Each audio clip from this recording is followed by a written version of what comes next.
Not.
The 2025 Royal Air Force Aerobatic team, it's the Red Arrows! Reds 8 and 9 roll around the rest of the formation as Red 1 brings them towards us. But watch for the colour change as Red 1 brings them down the line.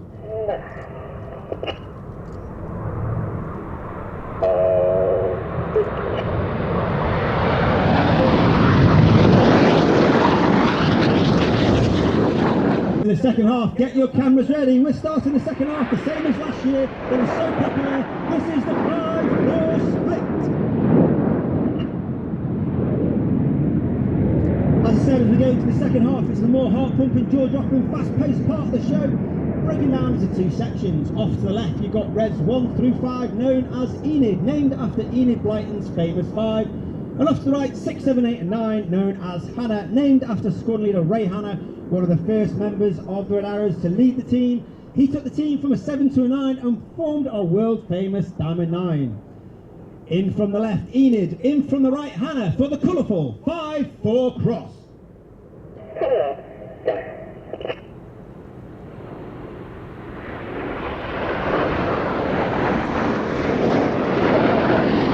Gentlemen, boys and girls, get your cameras ready for the Hannah break.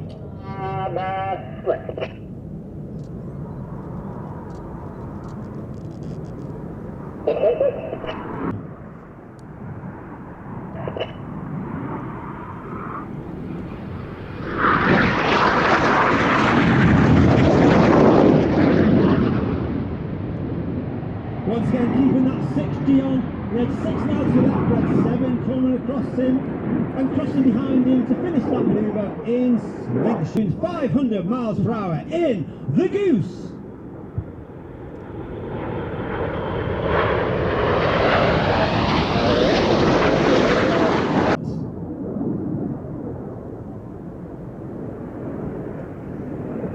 And look to your far right hand side, you can see Red 8 pitching in, who will spear the heart. This is now called circus.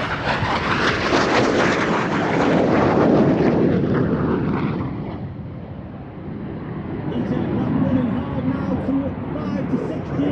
Red 7 looking to miss Red 6 by only 30 metres, that's 100 feet. Not only that, they changed colour halfway around that circle to make it even more difficult before coming round to the front to complete the circus.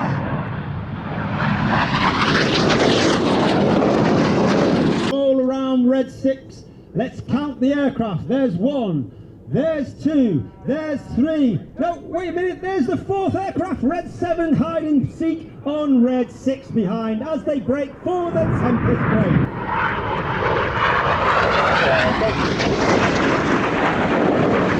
For the 2025 Royal Air Force Aerobatic team, it's the Red Arrows! This smoke on hill gather the rest of the formation, take them back to Royal Air Force Bryce Norton, where we're operating from this morning. We'll get the aircraft ready, refueled, and then we're flying down to Exeter before our display at 5:30 this afternoon at Torbay English Riviera Show.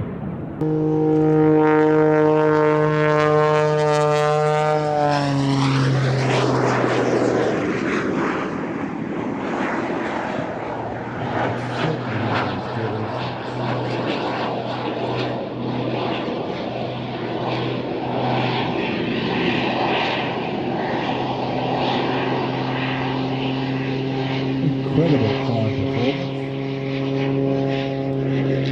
And at the top there, 3 snap rolls.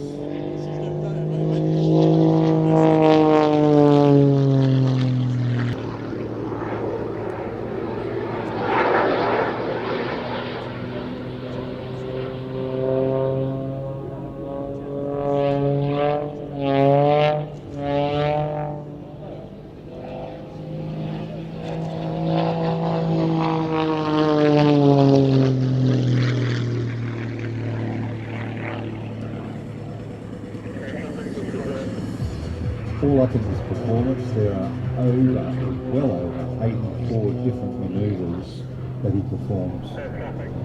Look at that, just standing, hovering.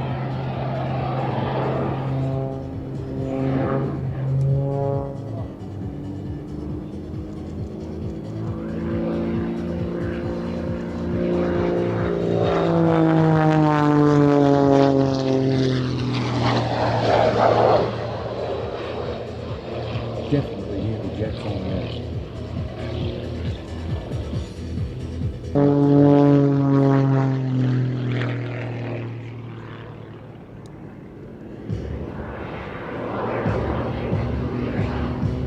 Just effortless vertical moves.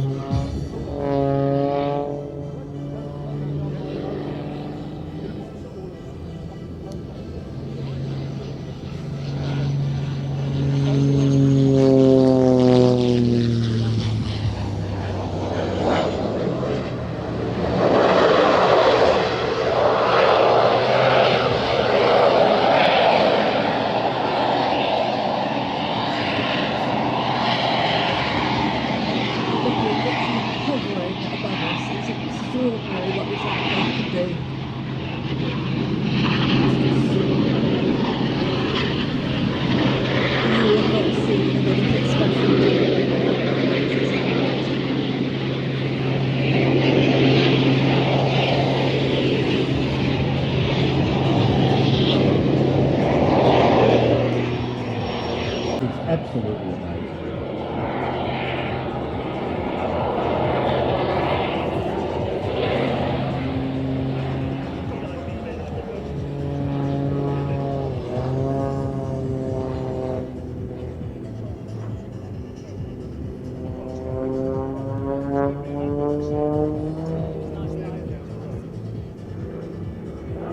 That looks pretty safe.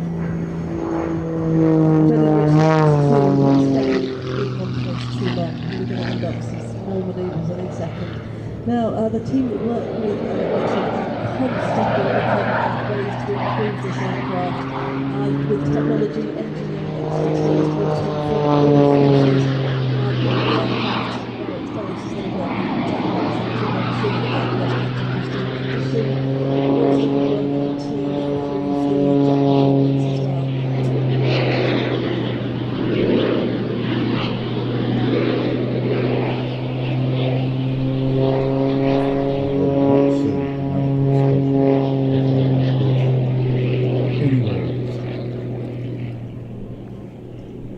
Yes. Yes. Yes. We've said yes. They can come. Yeah.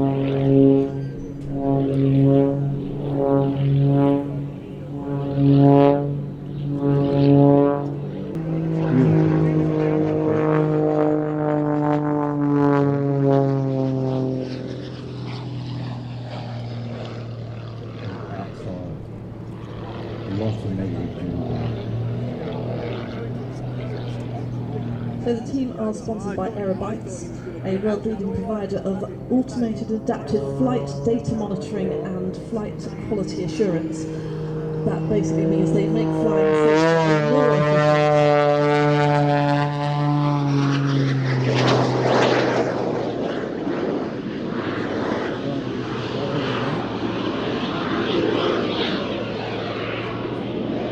All that smoke is all it's like the equivalent of baby oil being pulled to push through the exhaust system, so it's very economic.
squadron's care.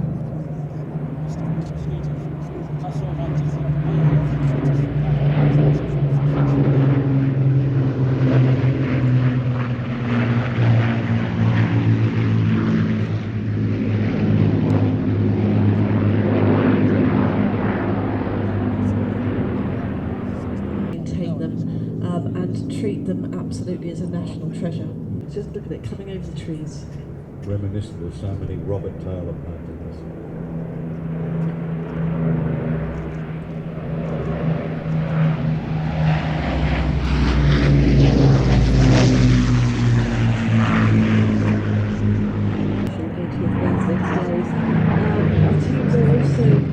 Spending the whole year in celebration of the 85th anniversary of the Battle of Britain, and there'll be celebration events and commemorative events taking place across the country throughout the year.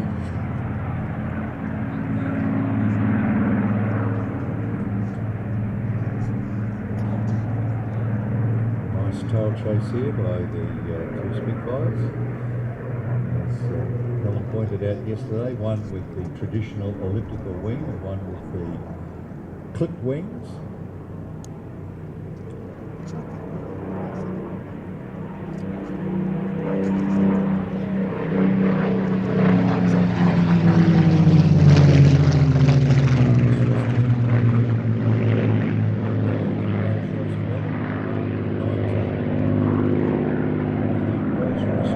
Curiously, both look like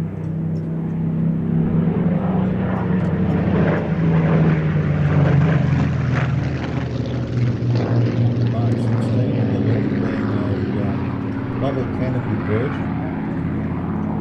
A lot of people don't think that bubble canopy version actually that's seldom did. Traditionally, it's been high back like the Mark 19. But February 1944, they changed over from high back to give more visibility with the bubble canopy. Similar thing was undertaken by the Mustang in the United States.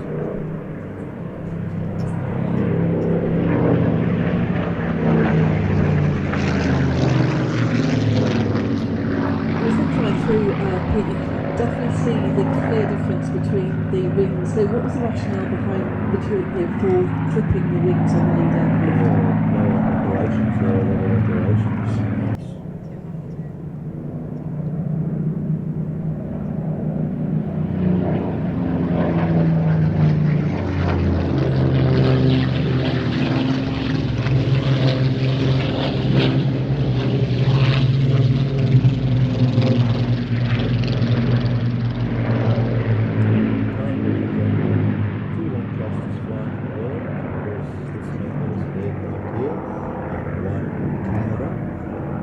Hopefully, in the too distant future, there will be a second aircraft flying here in the UK, being rebuilt to airworthy condition now.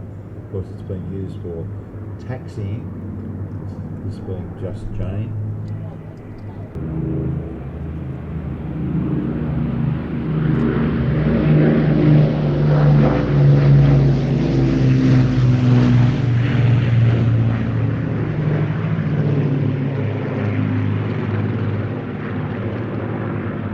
The Battle of Britain Memorial Flight. Happy birthday to the Lancaster.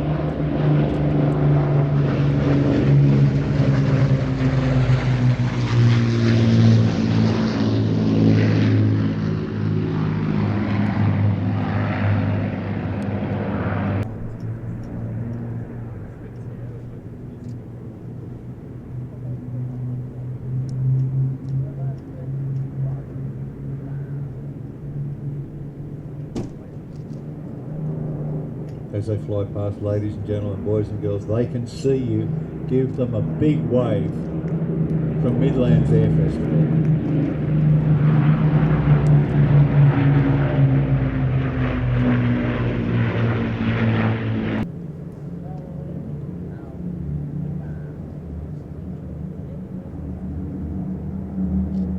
Spitfire today flown by by Squadron Leader Giles Croft and the Flight Lieutenant Andy Priest.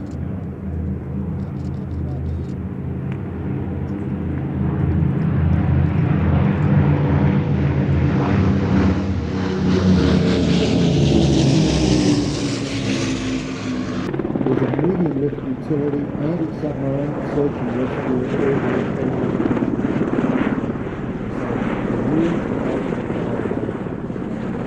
These pretty much there because you can see the side doors open and the crew will be if you're ready to that way back. That is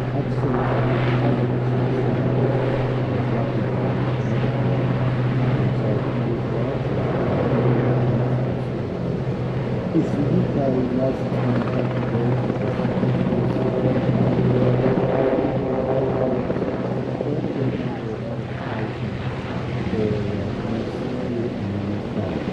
Lots of components, including engine, submarine warfare system, and the fully computerized flight control system are all UK manufactured. So this is also a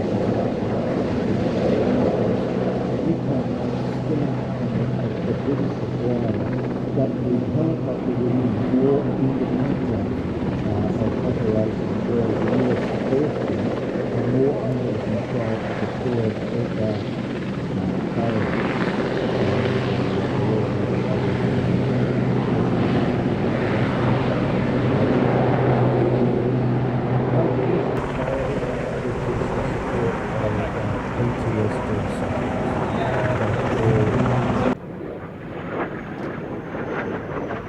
Jet products.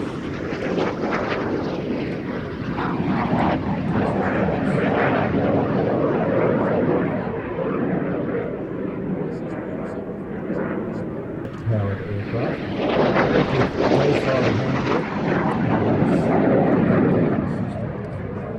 So,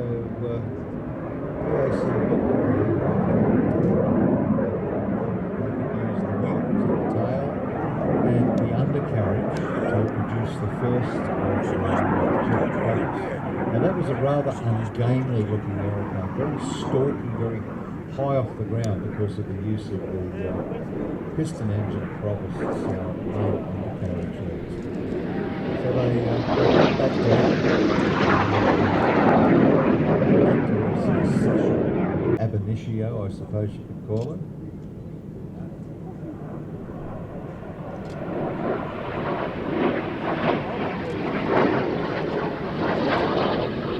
Design of the promise that benefited considerably by the liaison that was held between the RAF at the Central Flying School at Little Wissington, RAF Cranwell,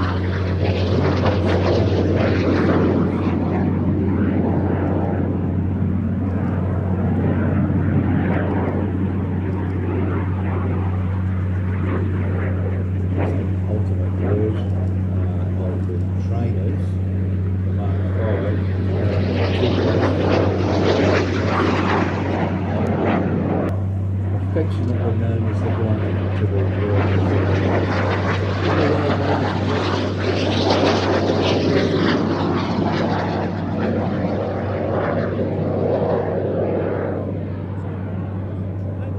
There we go, starting to roll, and airborne in just a few feet. Straight up and straight into a roll, in fact, and another roll, and another roll, because what Steve is flying is a manoeuvre known as a rolling circle, where the aircraft traces the shape of a circle over the ground while rolling as it does so. A very difficult manoeuvre to do even when you're in the cockpit, let alone when you're controlling it from the ground, trying to work out which way is right, which is left, which is up and which is down. But Steve accomplished that very well.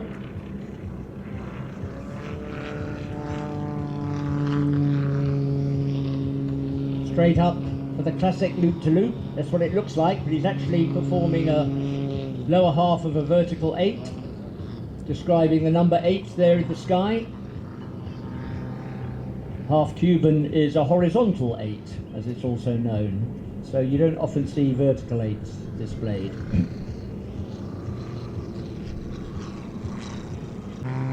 Look at that, absolutely stationary. I remember seeing this done with a full-size aircraft at the Farnborough International Air Show one year, and that was equally impressive.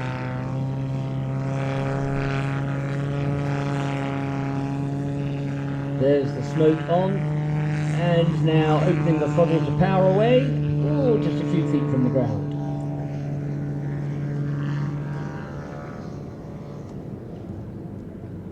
If you've been coming to the Midlands Air Festival for a few years, you may recall this aircraft sported a blue and yellow colour scheme a few years ago, but Steve's had this red and white checker scheme for the last few years, and very nice it is too. Now a succession of spins in the inverted spin. Why did I suddenly think of Maverick, the film, the original one? Now, perhaps not quite in the class of Peter Davis with his Calidus autogyro, but not far off it.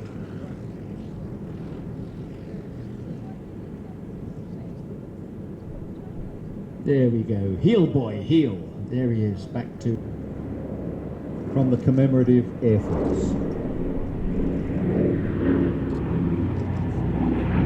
The R4D was the designation given to the first flight, the 100th anniversary of engine manufacturer Pratt & Whitney, and the 250th anniversary of the United States Navy.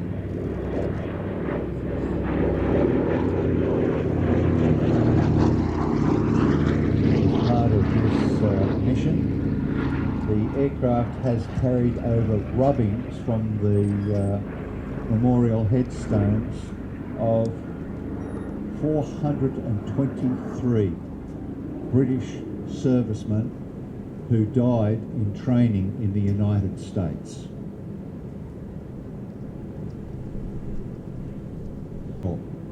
And the DC-3 first flew in December 1935 on the 32nd anniversary of the Wright brothers' first flight. Powered by the Pratt & Whitney R1830 or the Wright Cyclone, both around 1200 horsepower. This aircraft was prolific in its operations during the Second World War. Known as either the Dakota, the Goonie Bird, the Sky Trooper or the Sky Train. Obviously you can pick out the ones that were chosen by the... Started off with the designation DST for Douglas Sleeper Transport, where they would do the transcontinental flight overnight, allowing their passengers to sleep.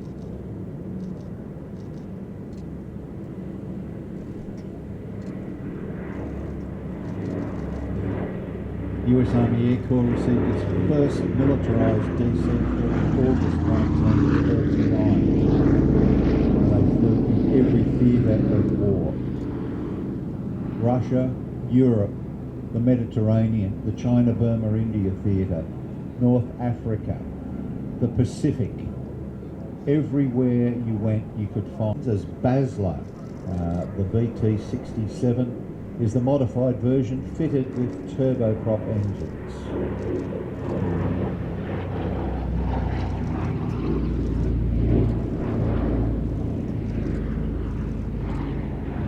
Very unmistakable sound of those Pratt & Whitney radios. Maximum payload of about 8,000 pounds. Three owners. And it is a glorious example of this Belgian biplane, which is very much the sister of the UK's Canon. Lots of G at the bottom of that manoeuvre, lots of energy, pulling up into a freestyle manoeuvre, rolling up and tumbling into a Mulleroid. Now look at that. Tumble, tumble, tumble, the aircraft stopping in midair, and then rolling and flicking all the way down.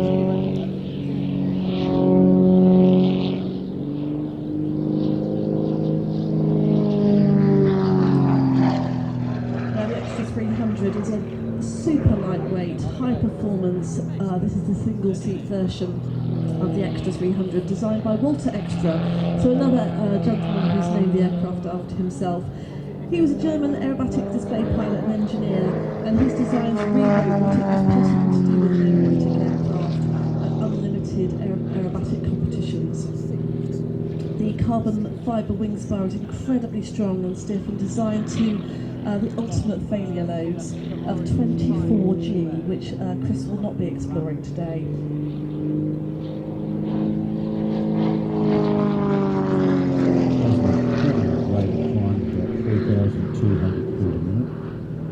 And you can get this in two-seat version, so this will be good for you, mate. Another aircraft lovely for two, and I have indeed flown quite a lot in the two-seat Extra, again as self-loading baggage.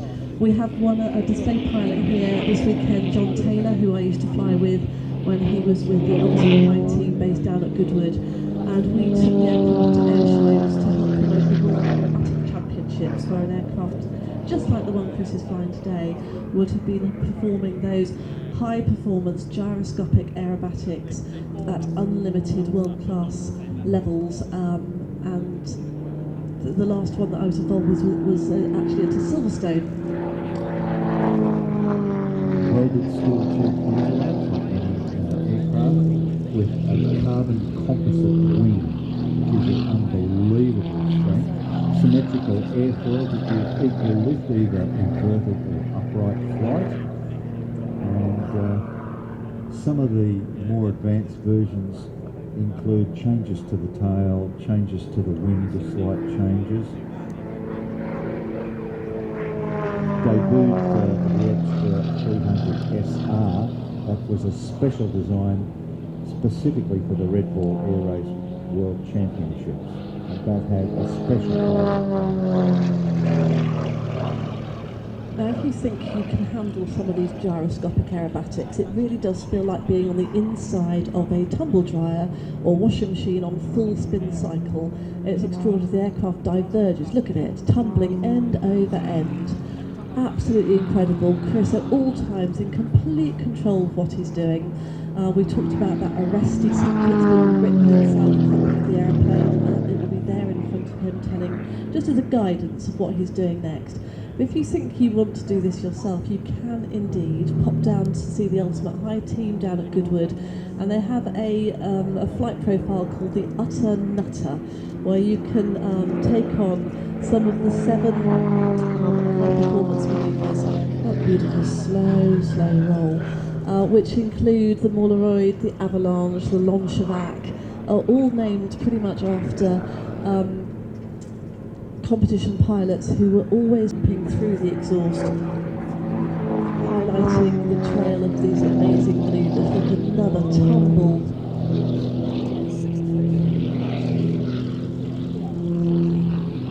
Now if you want to know what a wave.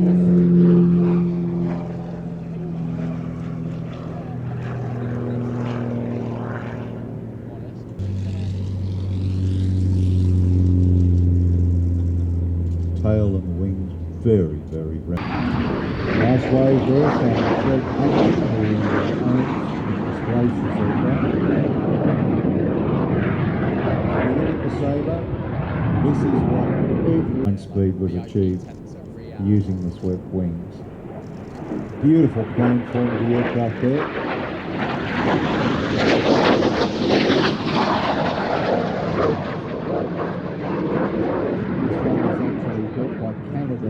Was the principal fighter of the US Air Force in the Korean War, entering combat in December 1950.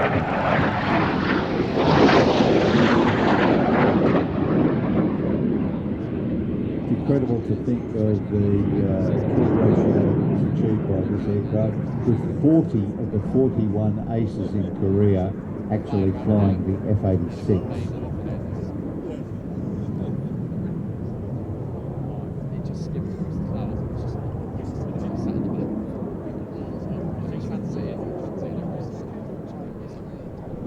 This aircraft remained in place right the way through the Cold War, and participated in quite a few combats post-Korea.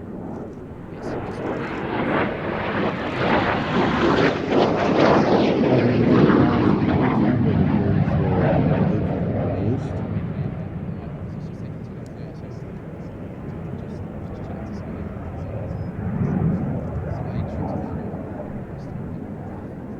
see that beautiful swept wing planform.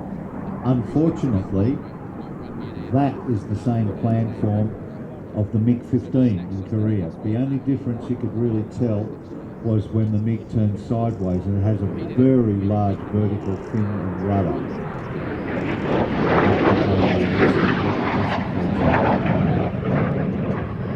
Carried a variety of armaments from the World War II 650 caliber machine guns. Some of them fitted with cannons. The Australian version, known as the Airband Sabre, was fitted with two 30mm Airband cannons, which in turn were developed from a German motor cannon of World War II.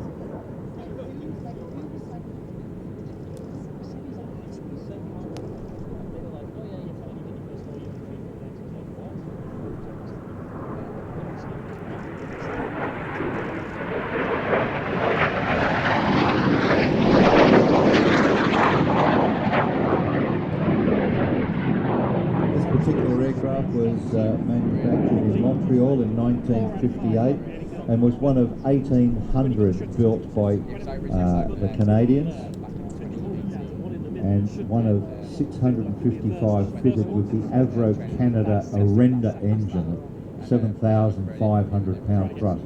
A huge increase in thrust over the original turbojet, about 5,700 pound thrust. Many World War II aces converted onto the jets and operated in Korea. Guys like McConnell, Jabara, and they were up against the best of the Russians.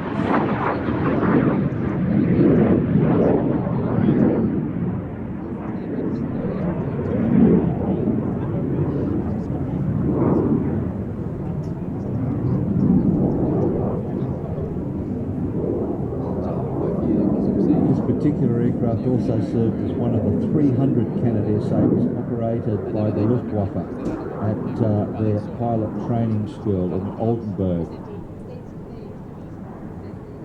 It was later converted for use as a target tug.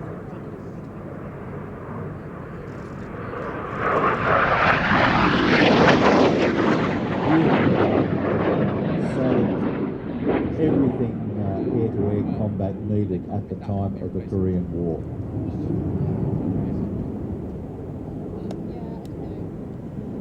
This was owned at one stage by the renowned UK collector and former Royal Canadian Air Force pilot Ormond Hayden Bailey. It passed through a number of owners on both sides of the Atlantic before it was sold to Richard Sugden of Wilson, Wyoming. And it was completely rebuilt and finished in its current scheme. Would there not be scope for you to go to a different This Reddy is very well known on the UK display circuit, mostly flying his P-51 Mustang. When he decided to pick up the Sabre, the Mustang formed part of the sales agreement.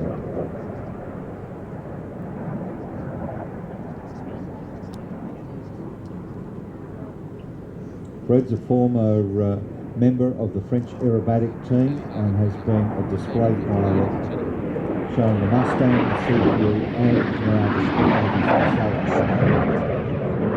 has over 17,000 hours command on the Boeing 777.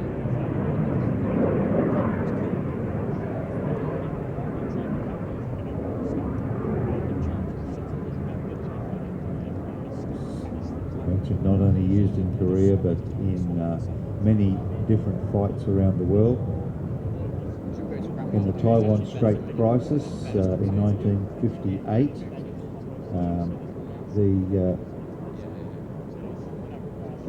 the Taiwanese F-86s were clandestinely fitted with the brand new AIM-9 Sidewinder. This was used as a trial for the fit. Many Sabres subsequently they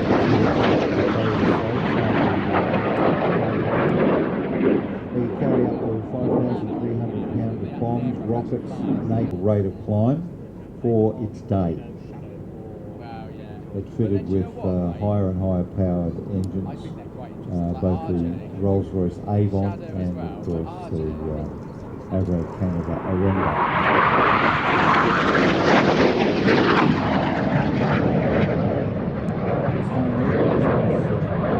A real pilot's aircraft.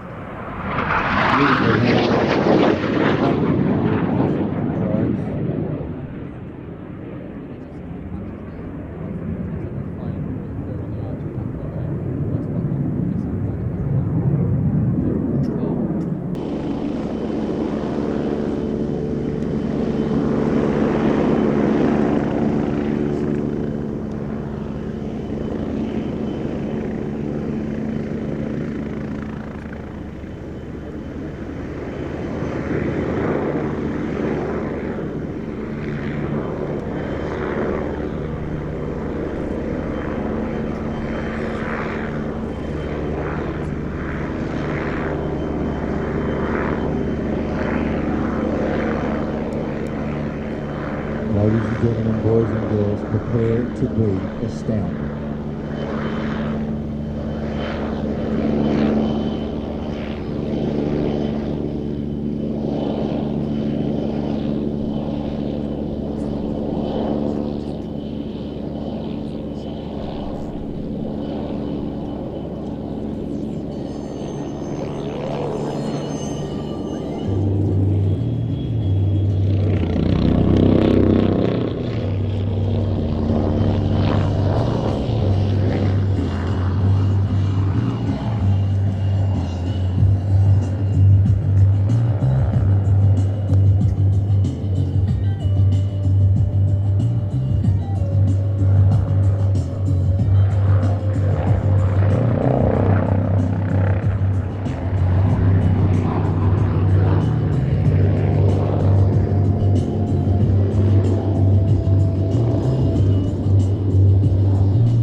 you'll agree, ladies and gentlemen, that a helicopter really shouldn't be allowed to do all these things. This is extraordinary flying.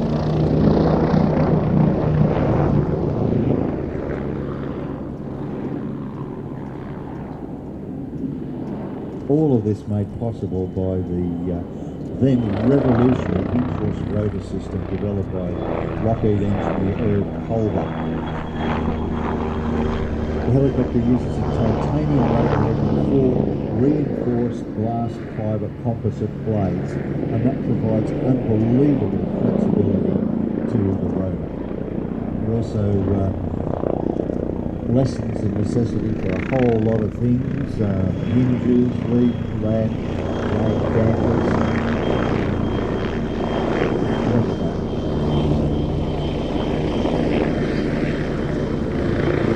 That was incredible, ladies and gentlemen, boys and girls. Put your hands together, do a huge Midlands Air Festival wave. That was incredible. Cooling foamed up. You can tell the calibre of the display when all the other display pilots come out to watch. And he's so quiet. Very understated, he kept everything nice and tight inside. 2007, but also still instructs part-time at Finland at the very school that he learned to fly at. He's got over 500 hours on two-wheel type alone, including the Tiger Moth, Stearman and Harvard. Lovely scheme for this aircraft. Rhodesia, South Africa, even I think Singapore. Before the fall of Singapore, they produced a number of pilots as well. And this was the aircraft that undertook the advanced training. So you do your elementary flying training in Tiger Moths if you're in England. Maybe you go over to fly the F-86 over there, or the same thing happened in South Africa. And then you would be sent over to England, perhaps flying fighters, bombers, transport aircraft. But it was a feeder line for pilots. 131,000 of them came out of that side.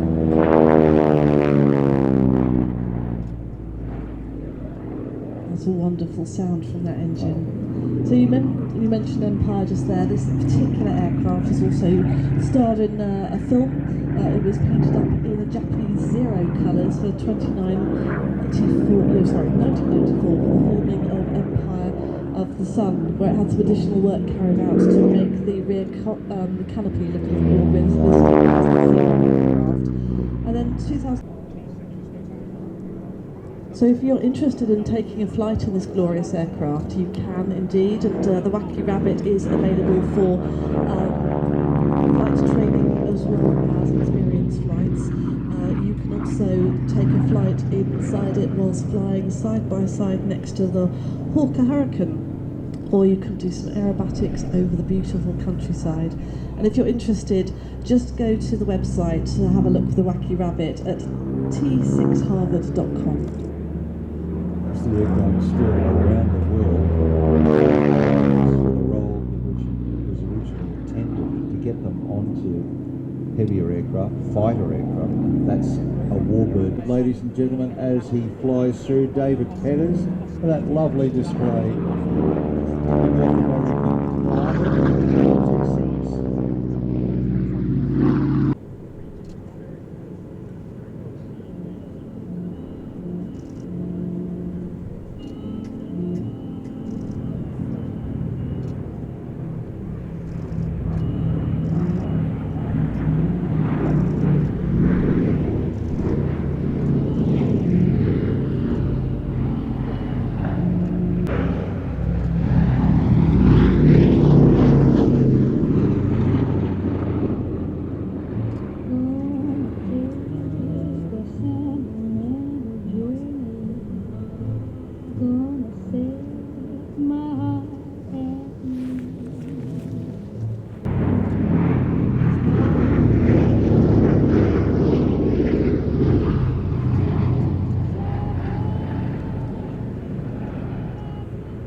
Ladies and gentlemen, what an absolutely magnificent sight, this B-17 bomb bay doors open.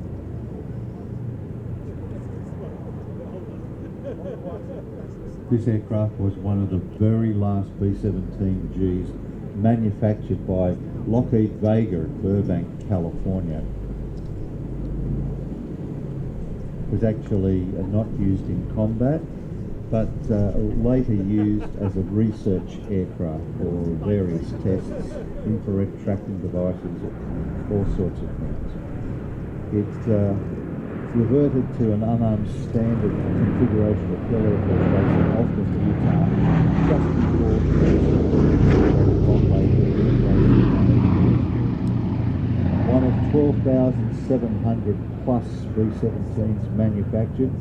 First flight went back to 1935, and major use was found for this in this precision daylight raids over Europe, but much lesser in the Pacific, where it was found to be inadequate and supplanted by the B-24.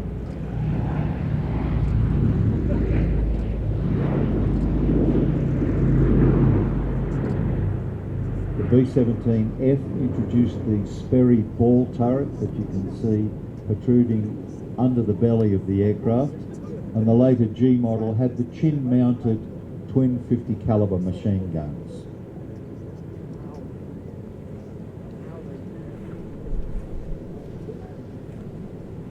A number of B-17s arrived in Pearl Harbor around the time of the attack, and those aircraft were later shipped down through to the Philippines to continue the fight against the Japanese. It was there that the 19th Bombardment Group first saw operational service post Pearl Harbor. They were later withdrawn to Australia. The first US Air Force mission over Europe, 12 B-17Es of the 97th Bomb Corps, led by Major Paul Tibbets, General Ira Eakins, attacked the marshalling yards at Rouen. Now that name Tibbets reverberated around the world at the end of World War II, as he was the pilot of the Enola Gay bomber that dropped the first atom bomb on Hiroshima. A lot of versions of this aircraft fitted with lifeboats. They were also used as drone bombers. Post-war radar fits for the Navy as the PB-1W, and it was also the first Navy AWACS aircraft. 28th of July 1945, the last B-17G rolled off the Lockheed Vega production line. A couple of the notable pilots included Gene Roddenberry from Star Trek and Tom Landry from the Dallas Cowboys.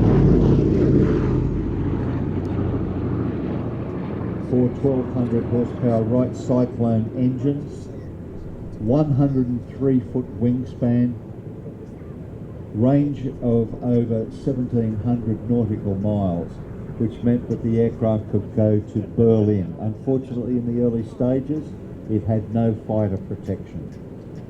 It was involved in major operations right the way across Europe, such raids as the Schweinfurt ball bearing raid,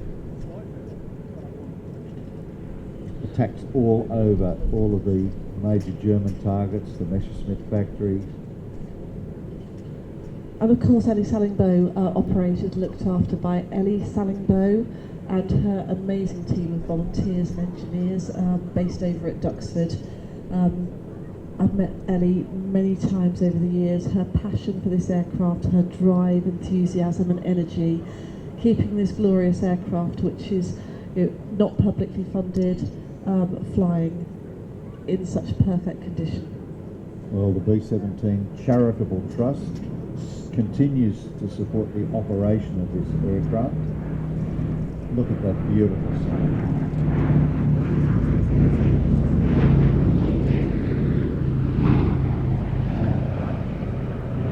Celebrating its 80th birthday this year. I said it was accepted on the 19th of June 1945 by the US Army Air Force.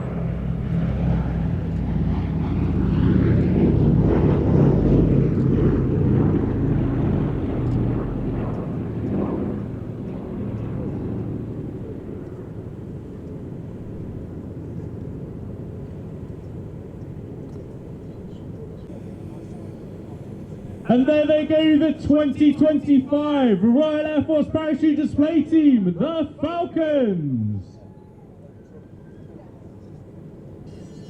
Vast amount of concentration and trust in each other, constantly being guided down by the team coach, Flight Sergeant Liam Lang. Aaron Olds, Sergeant Greg Ashleby, Sergeant Luke Riddle with the Union Jack,